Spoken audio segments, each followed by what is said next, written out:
আসসালামু আলাইকুম। আমরা চলে আসছি লালমিয়াট সদরের মোগলহাট পোর্টে।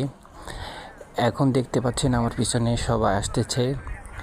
আমার পিছনে যাদেরকে দেখতে পাচ্ছেন তাদের মোটরসাইকেলে আমার আসা এখানে। তারা সবাই আনন্দ করতে এসেছে, ছবি তুলতে আসছে। খ্রিস্টানটি হেবি সুন্দর, দেখার মতো জায়গা।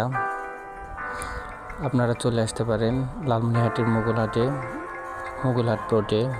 এখানে প্রাচীনকালের এদিক দিয়ে রেল লাইন ছিল, নদীর উপর দিয়ে ইন্ডিয়া বাংলাদেশ পোর্ট ছিল।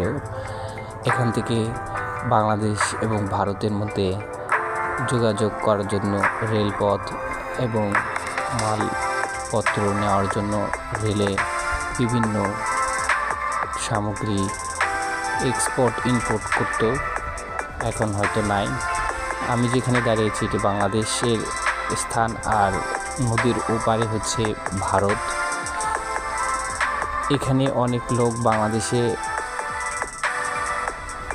এসে আনন্দ করে। ওই সাইডে দেখতে পাচ্ছেন ইন্ডিয়ার মধ্যে এদিকে রেল ব্রিজ এখনও রয়েছে, পুরাতন রেল ব্রিজ, প্রাচীনকালের আমলের রেল ব্রিজ।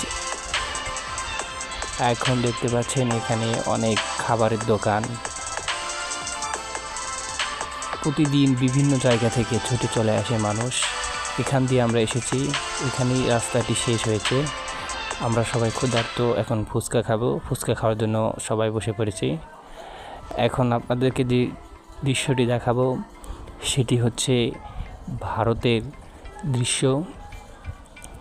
অনেক দূরে দেখা যাচ্ছে সেটা হচ্ছে ভারত। এটা ভারত থেকে চলে আসা এক নদী। এই নদীটি অনেক দূরে দেখা যাচ্ছে। ভারতের লাইট আপনারা দেখতে পাচ্ছেন অনেক দূরে, লাইটটি দেখা যাচ্ছে।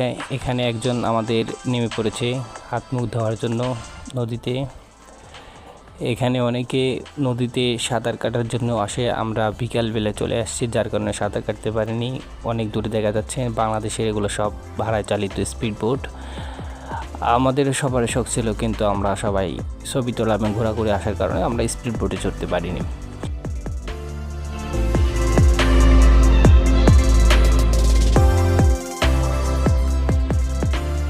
সব শেষে আমরা বাড়ির উদ্দেশ্যে যাত্রা করলাম। সবাই ভালো থাকবেন, সুস্থ থাকবেন।